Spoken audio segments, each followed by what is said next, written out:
Hello, hello. Welcome to Feminism Now. I'm Christian F. Nunes, the National President for the National Organization for Women. And first of all, Happy New Year to everyone. I am so excited about 2024. I hope you've all had an excellent and wonderful holiday and you're feeling energized and excited to keep this fight going for 2024 because we have some things that we have to do in 2024. I am so extremely honored and excited to bring to you our special guest today, my sister, my soror, the amazing and multi-talented Nicci Gilbert Daniels, who is a Grammy-nominated R&B singer of the iconic group Brownstone. She is an actor, a producer, an entrepreneur, a nonprofit women's ownership founder and CEO. She's a founder and CEO of WIRF, which stands for Women in Reality Film Media, an organization that is changing the negative narratives around women of color in media by empowering female content creators to produce their own entertainment and educational media, and by providing them with the tools and resources they need to demand equity, equality, and socioeconomic freedom. So y'all know me, I love to talk about equity, and I love to talk about the importance of women just being empowered. So this conversation is so crucial and so important right now. I think we've heard so much about what's happening. So please, everyone, audience, listeners, please help me welcome the amazing, multi-talented Nicci Gilbert. Hey, hey, hey. Hey. Hey, soror, how are you? I am fabulous. I thank you so much for coming on this show. When this podcast started, I just thought about our conversations we've had about equity and the place for women to just have their freedoms. And I just no other person I thought about to have this conversation with than you. So thank you for coming on for thinking of me. This podcast and just having this conversation with us today. So just to get started, before we get started, is there anything you want to share with our listeners about the work that you're doing, a little bit more about yourself, and then we'll go into our conversation? Yeah, well, first of all, thank you for having me. I'm honored to be here. And, you know, I have such a passion for anything related to equity and women of color. And I thank you for thinking of me. That is my passion. I think, you know, when I look back at my life from the beginning, I was putting things together. I remember singing in the garage and putting together my first girl group with young girls from the neighborhood. And we rehearsed in the back, and one day we're going to be famous. And I just think about the joy that it brings me to always share space with other women and build. And I'm grateful to be here. So that is what I am. I'm a woman who enjoys building and amplifying the voices of underserved people, in particular, women of color. Because I think, well, all women, let's say all women, not just women of color, all women. But I have a heart for women of color for sure. Absolutely. And I want to just really share with the listeners that, and when Nicci says she has this heart, it's really authentic heart. She does so much. She has her own podcast. She speaks live. She has her own nonprofit. She has all these different pieces of work and creative work that she's doing to really help empower individuals and just elevate people to live in their full potential. And I call it artivism, which is the mixture of art and activism. So I would like to just kind of start off and tell us some of your influential figures, some of the people in your life that have motivated you to take the journey you're taking right now. Oh, absolutely. Well, first and foremost, my mother, Helen Gilbert, who is my angel now. My mother was the first example of a woman entrepreneur in my life. Now we have all these words. She was this amazing, beautiful, multi-hyphenate, single mom, womanpreneur. Well, first of all, my mom and all her sisters helped my grandfather literally build the house they were living in. So they have pictures and video of them like putting bricks on the, little stock or whatever, the pile. But my mom started to do real estate. I didn't understand it. I was very hard-headed at the time. But she kept saying, you have to think of something else, because she was also a jazz singer. She was also someone who operated a secondhand store. So she's like, you always have to have multi-streams of income. And it always has to be rooted in something positive for the community. So my mother was the first. And then also Susan Story, who is my beautiful, still in my life to this day, inspiring and encouraging me. She is a Scottish woman who taught drama in the inner city. She literally, I was short a credit to graduate on time. She said, oh, well, your junior year, you're going to community college to pick up that credit so that you can get this scholarship that we're going to get next year. We got the scholarship. I went on to Eastern Michigan University. And to this day, she still pours into me. Oh, that is amazing. But I think it also talks about the importance of having mentors, right? And having people who pour into you really early on in age. And I think that is so important, especially for young women, to have someone who pours into them early on and says, oh, no, you're going to do this. You're going to do this. And we're going to make sure you do this and you make sure you're successful. Because so many times we see women being attacked. And I think right now we're seeing women being attacked more than ever. Wouldn't you agree? Absolutely. We have more access. More people can actually amplify those situations. So one of the things I think is even more interesting is that when we talk about equity and we talk about equality and this freedom, we already know that there are disparities in that. We already know there's injustice in that. And we know that it's really truthfully wrapped in misogyny and it's white patriarchy. It's wrapped in systematic racism. And because of these, and a lot of times people don't want to talk about those things, but I do, because that's the truth. I'm a truth teller. Yes. So I'm going to tell the truth. And it's uncomfortable, for people to have those conversations, but I think it's important that we have the conversation. And you work in the entertainment industry. And this past year, I would say we've been seeing a lot happen in the entertainment industry where people have been demanding equity and pay and just talking about what their experiences are. But when we speak more to women, we even see more barriers and more gaps. And so tell me some of the barriers that you're seeing regarding equity when we're talking about the entertainment industry, because we know this big, huge strike that just happened. Yes. And the impact that it's had and how it really kind of shined light onto the reality of what's really happening in people's lives who are providing entertainment. Okay, so can you share with us some of those biggest barriers you've seen that you've also put voice to for us? Yeah, absolutely. I think one of the things that happens is we're conditioned to really believe that it should be about being famous, right? We're conditioned to believe that it should be about, to borrow from the great Suge Knight, all up in the videos dancing.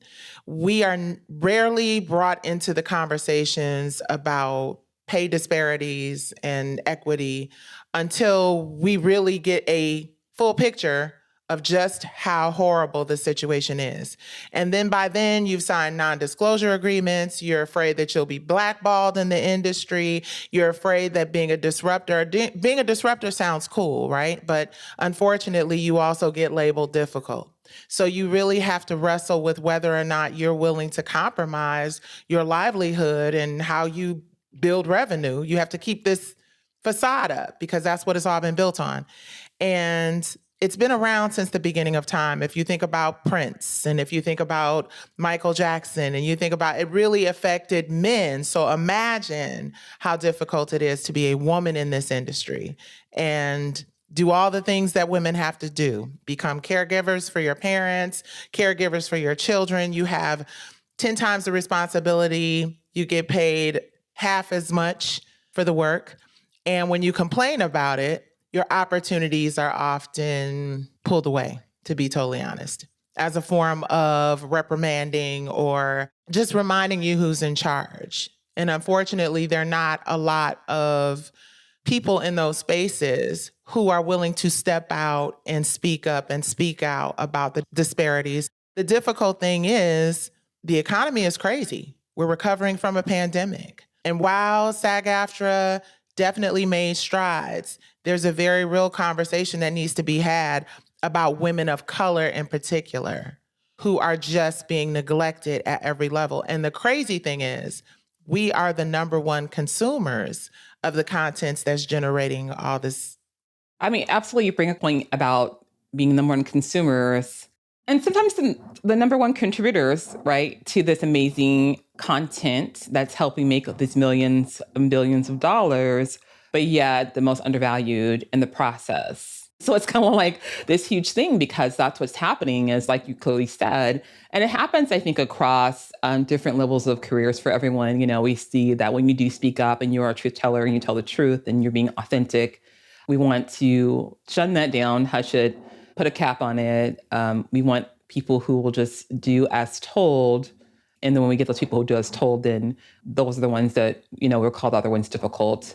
But the problem is that continues to create the systems of inequity, right? And so I wonder, how do we really get past this? What do you see as a way to get past and around these barriers that we're constantly seeing? The solution is probably one of the simplest solutions, I think, to any problem. And that is, number one, to admit that there is a problem, right? I think that we are constantly, again, dancing in videos, contributing to online digital content, influencers, we influence everything. We create a lot of this stuff. And as long as it's going well for the individual, no matter how detrimental that is to the collective, as long as an individual is winning, then it's almost like all the praise and the attention and well, you should be like this person here. Until we discover, which we've been discovering very recently, that a lot of, unfortunately, men who have had the power to control the narratives as content creators and just people of color in entertainment, we're realizing that a lot of those people are not perfect. And a lot of those people have a lot of issues. So when you look at the trickle-down effect of being prevented from having opportunities by large corporations, and then you think about who those large corporations identify as the people we should aspire to get to, and you start to see what's happening with those people, then you realize the only way to do it is to build it from the bottom up. That is the solution. People being tired of being tired. We talk about economic protest. It doesn't have to be, like you said, calling someone out is not what this is about. Just speaking the truth about what something is and speaking the truth about what the solution that will ultimately be beneficial for everyone. See, that's the thing.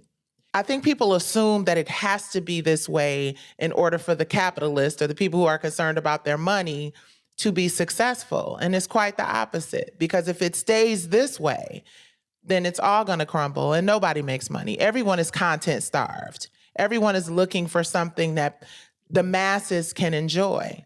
And I think a part of that is building it from the bottom up, no pun intended, and collaborating and partnering versus being works for hire and told what the narrative of our communities should be.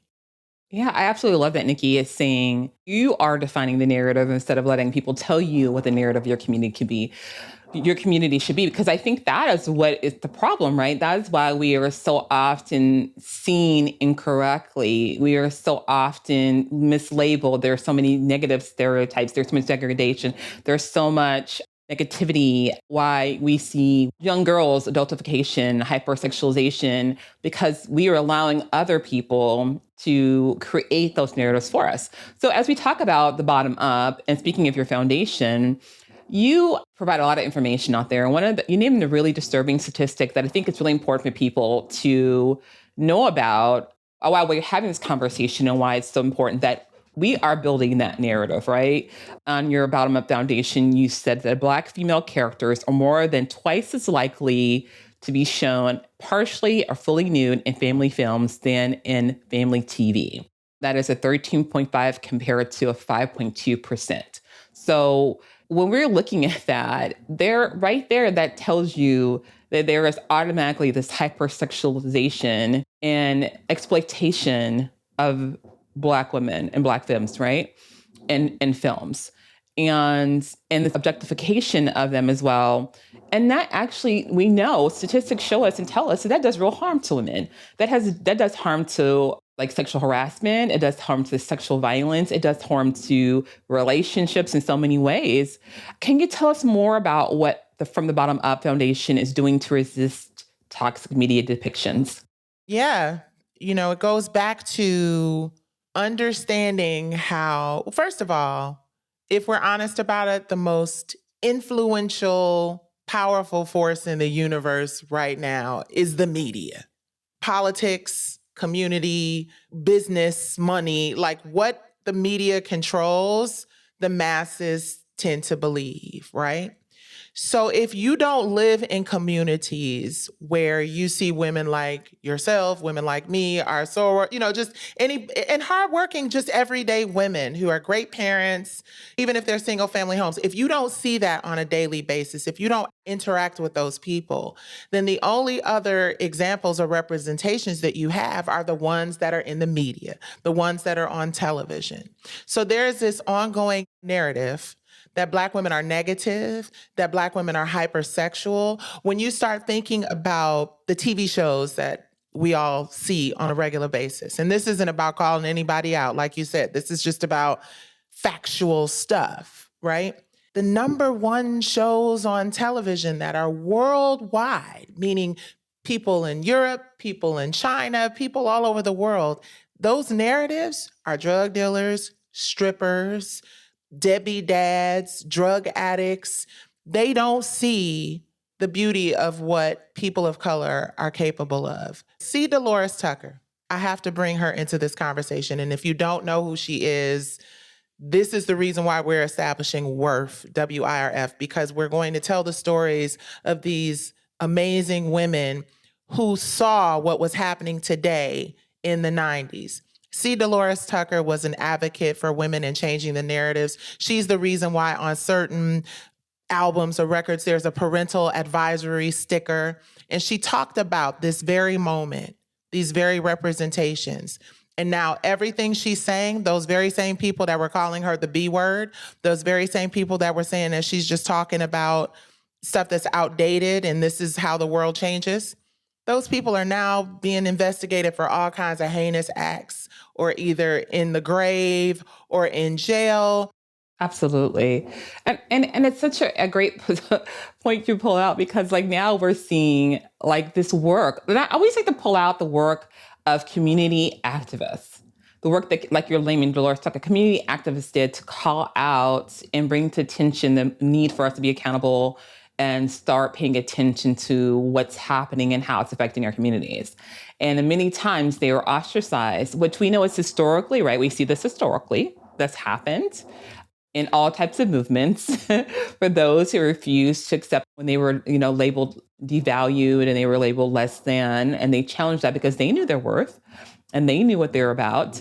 They were labeled, and the whole point of power and control and oppression is to break a person, right? If you break them long enough, they'll start buying into the belief that they are not worth it. So they'll be depressed. So oppression is part of depression, right? And depressed and despair and hopelessness and give up and start buying into what you're saying. And that is part of the cycle of power and oppression. But part of this also is to do that to people who are aware and awake and recognize, right, what is happening. How can I break this person so people can start attacking them to then believe that what they're saying and their truth and their knowledge is not really what it is. So then we can't bring attention to the need to hold them accountable for how they are helping contribute to the oppression and injustice and inequity of communities. You know what I'm saying? And so we don't want to talk about that, right? Because we get like to the point, we have these conversations and then we stop, because once again, people feel that they have to make a choice for survival in this world. That's what we're seeing, right? When we talk about inequities, when we talk about people choosing, like, do I speak up or do I stay quiet because I have to feed my family? And that's a tough decision, and that's the reason why the ownership, number 1 or 2 export, is entertainment and media, the one place we really excel. If you look at a basketball court, you will see predominantly African-American basketball players. If you look at some of the most successful television series and streaming platforms, you will see African-American narratives. We control what we see and what we watch and what we believe. If we could snap out of it, and the way to snap out of it, to your point, is someone who means well and someone who is doing well financially has to open us up to that. I was watching the Tyler Perry documentary, Maxine's Baby. And the one thing that stood out to me as the truest thing in that documentary was his demanding ownership with said company that changed the trajectory of his life, that put him in a position to be able to build that studio, right? That was the key takeaway from that whole thing. Being able to control and own, have ownership of your intellectual properties, your IP. Because he was able to do that, he was able to build something incredible. And the only way that it continues to work is if people either inspired by him or he takes it upon himself to take the responsibility of creating other owners. Highest population of Black billionaires in the country are in sports and entertainment. Look at Oprah Winfrey. She shouldn't have had to ask anybody for additional. I was watching a clip and she said that she had to go and ask for additional money because, of course, she saw the thing with Taraji and all of that. Why? You are the tip of the iceberg. A lot needs to change when women of color, women in general, have to go and basically beg to prove something that we're all going to discover once we just let us go and be great, that we're right. Absolutely. I think that, when we speak about women in general, is that we can't continue to use women as the backbone of everything we need in this world. But when it's time to give a woman what they need for support, whether it be financial, whether it be physical, emotional, spiritual, whatever support, everyone becomes radio silent. Everyone backs out. Everyone steps back and says, wait your turn. No, women have given more than our time, to fully support everyone else. So it really is a time where, for this equity to really occur. And I think this, when it comes to everybody else standing up the ground, I don't think it's for women to do this. I always have this conversation. Women have shown what we're capable of doing. We've shown our value. We've shown our work. We've shown what we will achieve, what we continue to achieve despite adversity. It's especially women from marginalized groups, especially BIPOC women. But I think what it is now, this is where we're held about accountability. This is a time when other people who have the influence, who have the power, who have the money, need to step up and start saying, you know what, I need to create succession. I need to create a pipeline. I need to create a place for these women to be able to establish their legacies and their equity so that they no longer have to take a whole additional 20 years to get to the place that I got 40 years ago. It's just that simple. And that's where it's lacking. And until we really see that accountability where these corporations, these companies, these men, these people of power, right now, 10 men are the top 10 wealthiest men in the world, occupy $1.47 trillion. And they are all men, and they're all white men, right? And 8 of them are in the U.S. 8 of them are in the U.S. And what businesses are they in? Right. So we see tech, media, and then computer, like IT, right? Those are the top 3. But even so, imagine what could happen if they stopped and said, okay, I recognize that I have advantage here. I recognize I have advantage over these women. I recognize that I have this ability to create some pipelines, right? But just truly invest in equity for true liberation for all people. They just did a tip of it. Imagine when they just did a tip. I mean, what did it affect them? 1.47 trillion, 10 people own of all the world. You did $1 billion, it wouldn't affect you, right? But $1 billion could create pipelines for succession and legacy from, hundreds of thousands of people. And you see the success of women-led businesses when they give us the opportunity to show and prove and delegate, and not putting us up there as a token, but blocking here and there so that we can't really lean fully into our gifts to really make positive changes within any area, of employment or corporate America. If they just give us the opportunity to really do what we do, without looking over our shoulders, allow us to be the magic that we are. Women are magic. If they allow us to do that, then everybody wins. Their bottom line goes up. And they're not doing it at the demise or destruction of a group of people. Absolutely. Oh, Nicci, we are out of time. Because I'm long-winded. I've been in this for so long. I'm so long-winded too, so don't you worry about it. Right. But so much story. It's so much story, and it's such a great start. We definitely have to come back next season and talk more. Anytime. I think it brings more into talking about the sexual violence part about this, what's happening too. And then what do we do about this? I want to go more into just really talking about how do we protect women from the objectification and hypersexualization that's happening, which then leads to sexual harassment and sexual abuse in real life. And there's a direct connection. And we need to talk about that and how we all can work in community, because the big part of that too is how do we all bring together our different communities and our different areas to work toward really healing and empowering people versus just doing it for the dollar.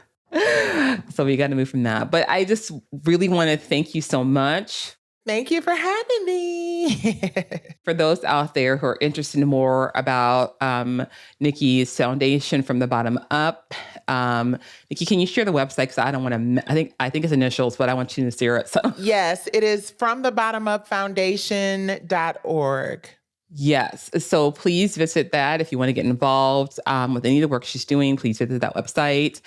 Please support Brownstone as well. Yes. So the others. We have a really big equity conversation coming up with Eric Monty, the creator of Good Times. So make sure you guys stay tuned for that. Yes, absolutely. And just remember, everyone, that we have to hold people accountable so that they know that they are just as much involved in creating equity in this world. It is not for the people who lack equity to do it. It's for those who have access to also be accountable for what they're doing to create equity and freedom and liberation for all of us. So thank you so much for coming and joining us. Thank you. Thank you, listeners, for joining us on Feminism Now. If you would like to get involved in now.org, please visit us on our website. You can learn more about our core issues and our approach to advancing women's equality. That's it. We've done it. It's a wrap on Feminism Now Season 1. We'll be back in 4 weeks with all new content and guests that are putting in amazing work in the feminism space. We can't wait for you to hear it. But for now, goodbye, and we'll see you soon. Topica.